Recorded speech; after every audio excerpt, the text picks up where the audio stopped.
इस प्रकार जिनको राहत नहीं मिल रही है वो ये ना सोचो भगवान का ऑपरेशन चालू नहीं है। आपके उन संकट निवारण के लिए परमात्मा उसी दिन सक्रिय हो जाता है जिस दिन आप इस ज्ञान को पढ़कर या ज्ञान को सुनकर और हृदय से पुकार लेते हो, परमात्मा हम आपके हो लिए, आपके बगैर मुझे कुछ दिखाई नहीं देता है। और कब बुलाओगे, उसी दिन से परमात्मा आपको अपना मान लेता है, क्योंकि ये आत्मा का साथी है, आत्मा इसका अंश है। चाहे वो किसी धर्म में है, चाहे किसी मजहब में है, या किसी प्राणी के शरीर में है, कुत्ते गधे सूअर के शरीर में है, तो ये परमात्मा उसी दिन से आपको स्वीकार कर लेता है यदि आप हृदय से पुकारते हैं। और जिस समय नाम ले लेते हो फिर तो बातें खत्म हो जाती है कि आपके कोई सुनवाई ना हो या आपके संकट दूर ना हो। उसके लिए यही कारण हो जाता है कि परमात्मा पहले वो संकट टालेगा जो तेरी जान को जोखिम करेंगे। आपको जीवन एक्सटेंड करके फिर धीरे धीरे तेरे सारे आपके सभी कार्य, आवश्यक कार्य जो होंगे सारे ठीक करेंगे। देखो ये भक्ति मार्ग है। यदि आप यहाँ आते हो बरवाला आश्रम में तो आपको सबसे पहले ये उद्देश्य बनाना होगा कि मुझे मोक्ष चाहिए। और जो ये कहते हैं मैं फैक्ट्री लाऊं, मैं मंत्री बनूं, एमएलए बन जाऊं, मेरा आशीर्वाद दे दो गुरुजी, देखो ये आशीर्वाद यहाँ पर आपको नहीं मिलेंगे, क्योंकि ये तो भगवान से दूर करेंगे आपको। और हम ऐसा विष आपको खिला नहीं सकते जो आपका जीवन को हानि कर दे। डॉक्टर ऐसा अनजान नहीं होता। इसका कारण ये है कि जैसे कोठी बंगले आपको दे भी देगा भगवान, तो आप परमात्मा से कोसों दूर होगे। और फिर क्या बताते हैं, सर्व सोने की लंका थी वो रावण से रणधीरम, एक पलक में राज विराजी वो जम के पड़े जंजीरम।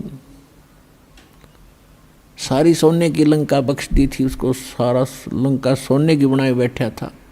और उस समय तो कई कई हजार, 20-20, 30-30 हजार वर्ष की उम्र होती थी।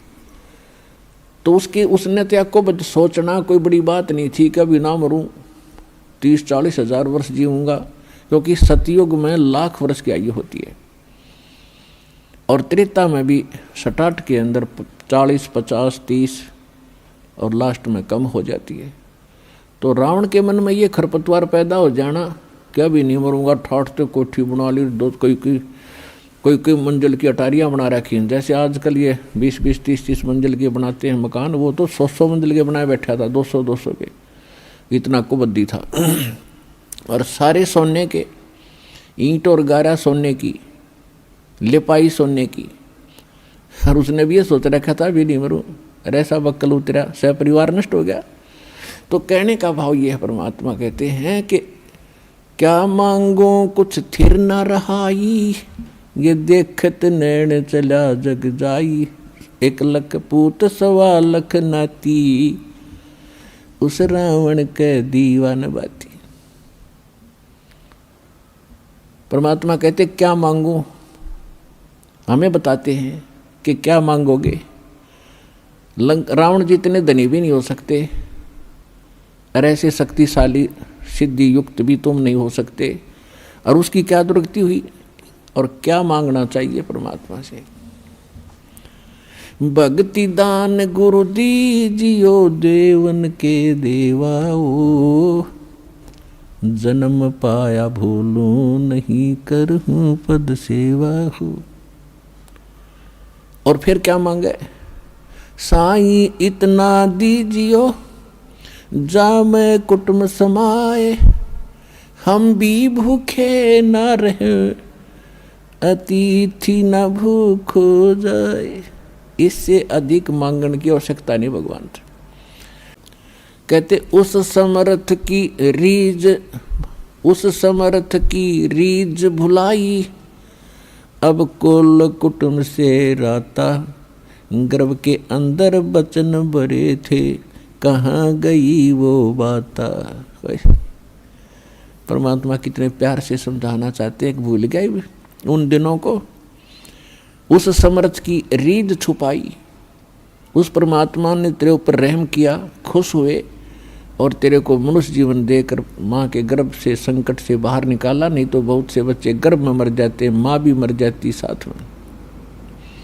उसकी मेहर से ही तुम ठीक ठाक यहाँ बाहर जन्म लेते हो। और आज भूल गया उन भगवान की उन बातों को कि गर्भ के अंदर वचन भरे थे, कहाँ गई वो बात। तो पुण्यात्मा, दुख में सुमन सब करें, सुख में करे न कोई, और जय सुख में सुमन करे तो दुख का ही कोई।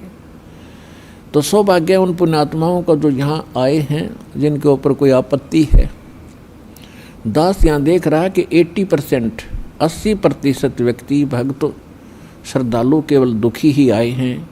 कोई रोग से दुखी है, कोई और अन्य शोक है उसको, या कोई अन्य प्रॉब्लम उसके ऊपर आई हुई है। तो आपके लिए वो दुख, आपके लिए वो प्रॉब्लम, आपके लिए वो रोग एक वरदान सिद्ध होगा यदि इस मार्ग पर आप डटे रहे। देखो, एक दिन में कोई वस्तु परफेक्ट नहीं होती। बच्चा जन्म लेता है, आपको खुशी होती है, धीरे धीरे बड़ा होता है, 15, 16, 20 वर्ष के बाद जाकर वो कुछ अपना धंधा करने योग्य होता है। इसी प्रकार आप बीज बोते हो। मान लीजिए आपने आम का बीज बोया,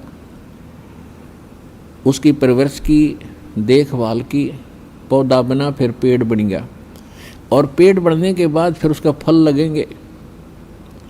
इतने फल लगेंगे कि लदपद हो जाएगा, आप भी खा लोगे, रिश्तेदार भी छक लेंगे। ठीक इसी प्रकार आज आपको, जिनको आज मंत्र मिला है, उन्होंने आज ये सत भक्ति रूपी पौधा आपने आज बीज बोया है इसका, और इसकी सिंचाई करना यानी भक्ति करना, दान धर्म करते रहना, मर्यादा रखना, इसकी बाड़ बनाना।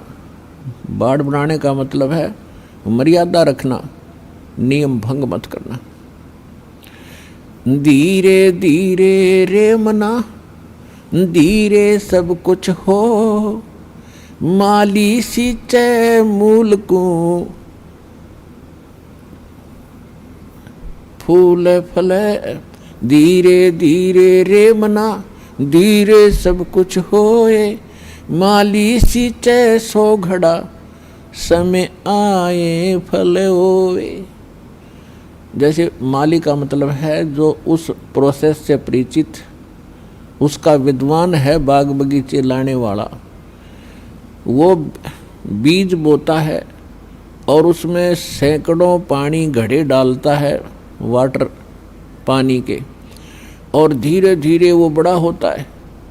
उसको मालूम है, उसको 100% ज्ञान है, वो पूरा उसके ऊपर विश्वास है उसको कि एक दिन ये पेड़ बनेगा। अगर मैं इसकी सुरक्षा ठीक रखूँगा, इसको रोग से बचा कर रखूँगा, और बड़ा होए पाछे फिर देखना मेरे वारे न्यारे कर देगा। तो ठीक इसी प्रकार ये राम नाम का आज ये सच्चा बीज बोया है। आज तक तो आपको आम का नाम लेकर बबूल का बीज बुआ रखा था, और उस बबूल यानी किक्कर की डंडी की आप खूब सेवा भी कर रहे थे। तो बबूल कहता बबूला लगेंगे, आम नहीं लग सकते। भक्ति भी करते थे, ऋषि महर्षि भक्ति खूब करी, जीवन गाल दिए, अब राज भी त्याग के भगवान के लिए जंगल में जा बैठे। लेकिन वो आम का पेड़ ना होने से, आम का बीज ना बोने से बबूल का बीज बो लिया, उनमें सिद्धियाँ आ गई। आन उपासना करते रहे, पूर्ण परमात्मा की भक्ति ना करके काल भगवान ब्रह्म या ब्रह्मा विष्णु महेश तक की भक्ति करके उन्होंने बबूल का बीज बो के बबूल ही प्राप्त किया।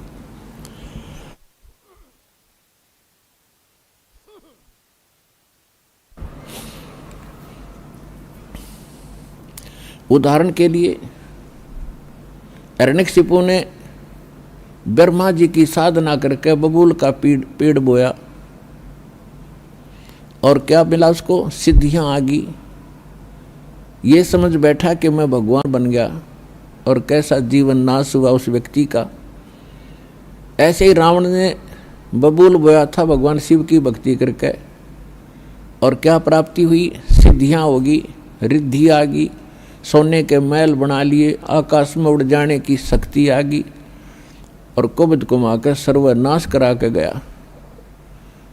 तो पुण्यात्माओं, इसी प्रकार विष्णु जी की साधना करने वाले ये भी शास्त्र विरुद्ध साधना करके अपना जीवन नाश करते हैं, क्योंकि शास्त्र विधि को त्याग कर जो मनमाना आचरण करते हैं उनको न सुख होता है न कोई सिद्धि होती है, यानी सत साधना की सिद्धि, और न ही उनको कोई उनकी गति होती है, जिस कारण से ये भक्ति करके भी अपना जीवन व्यर्थ ही कर गए। तो ये प्रसंग चल रहा है कि धीरे धीरे रे मना और धीरे सब कुछ हो। आज नाम लिया है, किसी ने 6 महीने हो गए, किसी ने सतनाम मिल गया है, किसी को प्रथम मंत्र मिला है, और किसी ने 10 महीने हुए हैं, किसी ने 1 वर्ष हो गया, किसी ने 2 के। जिन भक्तों को 1 वर्ष से ज़्यादा हो गया, 2 वर्ष हो गए हैं, आज उनके सुख सुनना, उनके मुंह का थूक सूख जाएगा अपने सुख बताते बताते। इतने सुख देता है परमात्मा।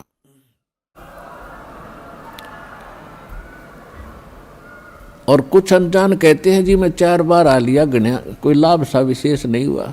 ये उसके लिए प्रार्थना है कि धीरे धीरे रे मना, धीरे सब कुछ हो, माली सींचे 100 गड़ा समय आए फलो।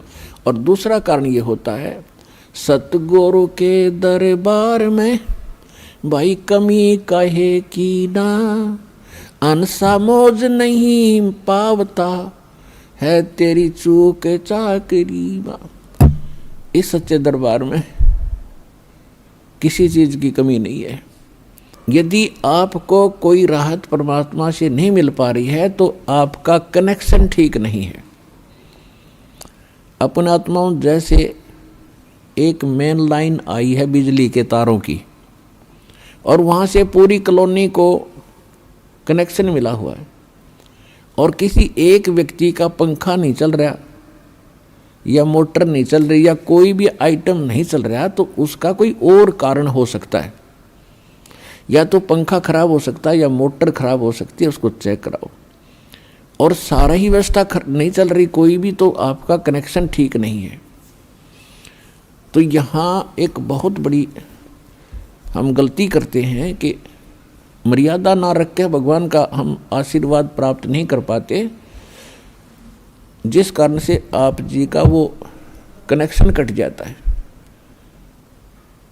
कहते परमात्मा कहते औखद खावे और पत्थर है, औखद खावे और पत्थर रखे और तब पावे मोक्ष।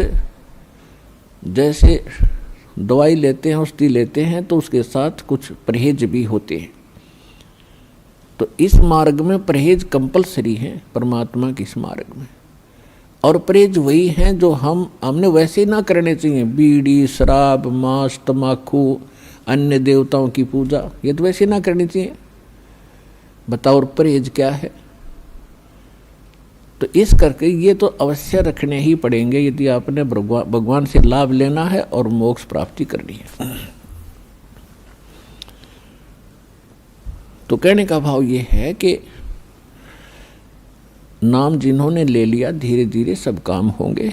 थोड़ा समय दो दाता को, इतने उतावले ना हो। जैसे एक कहता है जी मैंने नाम लिया, मेरा सारे सुख हो गए, तो इसके। और दूसरा कहता है जी मैं 4 बार आ चुका हूँ, अभी तक विशेष राहत मिली नहीं है।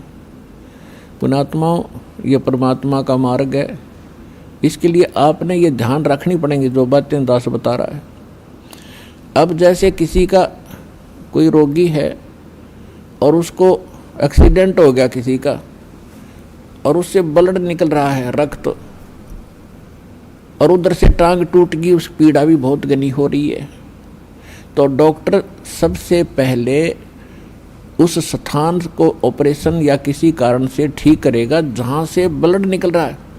अगर उसका ब्लड निकल गया तो नाश मृत्यु हो जाएगी, और वो उस तरफ ध्यान नहीं देगा कि टांग टूट रही है और ये रो रहा है, चिल्ला रहा है कि मुझे पीड़ा है। डॉक्टर इलाज भी कर रहा है और वो ये सोच रहा है कि डॉक्टर का ध्यान को नहीं, मैं मर गया, मेरी तो टांग टूट गई। लेकिन डॉक्टर पागल नहीं है, डॉक्टर पहले देख रहा है कि ये करना आवश्यक है, ये टांग तो बाद में जुड़ जाएगी, इस तरह मरा नहीं गा ये।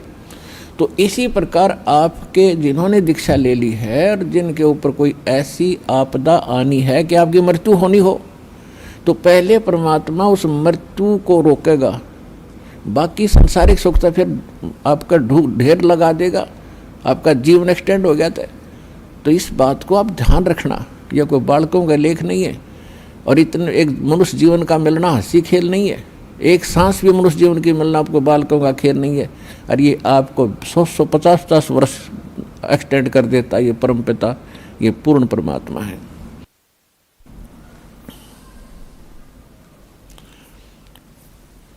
तो पुण्यात्मा, इन बातों पर ध्यान रखना जो दास आपको गाइडलाइन बता रहा है। तो इस प्रकार जिनको राहत नहीं मिल रही है वो ये ना सोचो भगवान का ऑपरेशन चालू नहीं है। आपके उन संकट निवारण के लिए परमात्मा उसी दिन सक्रिय हो जाता है जिस दिन आप इस ज्ञान को पढ़कर या ज्ञान को सुनकर और हृदय से पुकार लेते हो, परमात्मा हम आपके हो लिए, आपके बगैर मुझे कुछ दिखाई नहीं देता है। और कब बुलाओगे, उसी दिन से परमात्मा आपको अपना मान लेता है, क्योंकि ये आत्मा का साथी है, आत्मा इसका अंश है, चाहे वो किसी धर्म में है, चाहे किसी मजहब में है, या किसी प्राणी के शरीर में है, कुत्ते गधे सूअर के शरीर में है। तो ये परमात्मा उसी दिन से आपको स्वीकार कर लेता है यदि आप हृदय से पुकारते हैं। और जिस समय नाम ले लेते हो फिर तो बातें खत्म हो जाती है कि आपके कोई सुनवाई ना हो या आपके संकट दूर ना हो। उसके लिए यही कारण हो जाता है कि परमात्मा पहले वो संकट टालेगा जो तेरी जान को जोखिम करेंगे, आपको जीवन एक्सटेंड करके फिर धीरे धीरे तेरे सारे आपके सभी कार्य, आवश्यक कार्य जो होंगे सारे ठीक करेंगे। देखो ये भक्ति मार्ग है। यदि आप यहाँ आते हो बरवाला आश्रम में तो आपको सबसे पहले ये उद्देश्य बनाना होगा कि मुझे मोक्ष चाहिए। और जो ये कहते मैं फैक्ट्री लाऊं, मैं मंत्री बनूं, एमएलए बन जाऊं, मेरा आशीर्वाद दे दो गुरुजी, देखो ये आशीर्वाद यहाँ पर आपको नहीं मिलेंगे, क्योंकि ये तो भगवान से दूर करेंगे आपको। और हम ऐसा विष आपको खिला नहीं सकते जो आपका जीवन को हानि कर दे। डॉक्टर ऐसा अनजान नहीं होता। इसका कारण ये है कि जैसे कोठी बंगले आपको दे भी देगा भगवान, तो आप परमात्मा से कोसों दूर होगे। और फिर क्या बताते हैं, सर्व सोने की लंका थी वो रावण से रणधीरम, एक पलक में राज विराजीव जम के पड़े जंजीरम। सारी सोने की लंका बख्श दी थी उसको, सारा लंका सोने की बनाए बैठा था। और उस समय तो कई कई हजार, 20-20, 30-30 हजार वर्ष की उम्र होती थी। तो उसने त्याग को सोचना कोई बड़ी बात नहीं थी कि अभी ना मरूं, 30-40 हजार वर्ष जीऊंगा, क्योंकि सतयुग में लाख वर्ष की आयु होती है और त्रेता में भी 67 के अंदर 40, 50, 30 और लास्ट में कम हो जाती है।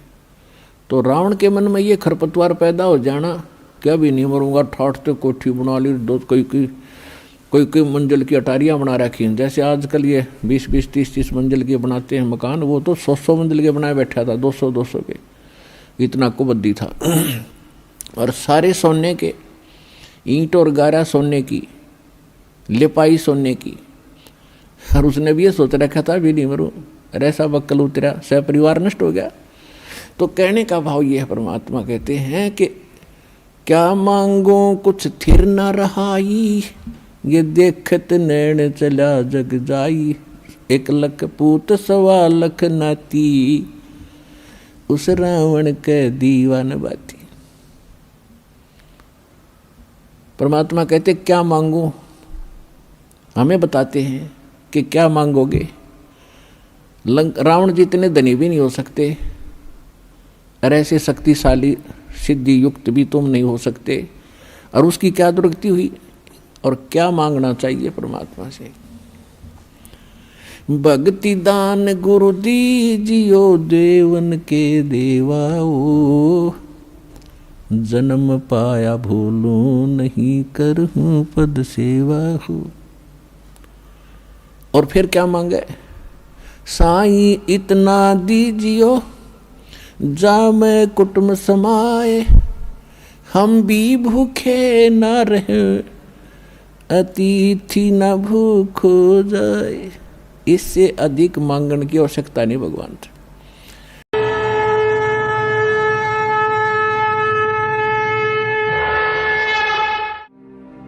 और अधिक जानकारी वसंत रामपाल जी महाराज जी से निशुल्क नाम दीक्षा प्राप्त करने के लिए संपर्क करें। हमारे संपर्क सूत्र हैं 8222880541, 8222880542। आप नीचे स्क्रीन पर दिए गए हमारे अन्य नंबरों पर भी संपर्क कर सकते हैं। विजिट करें हमारी वेबसाइट पर। हमारी वेबसाइट है www.jagatgururampalji.org। इस वीडियो के बारे में अपनी राय नीचे कमेंट सेक्शन में हमें बताएं और अपने दोस्तों के साथ ये वीडियो शेयर करना ना भूलें।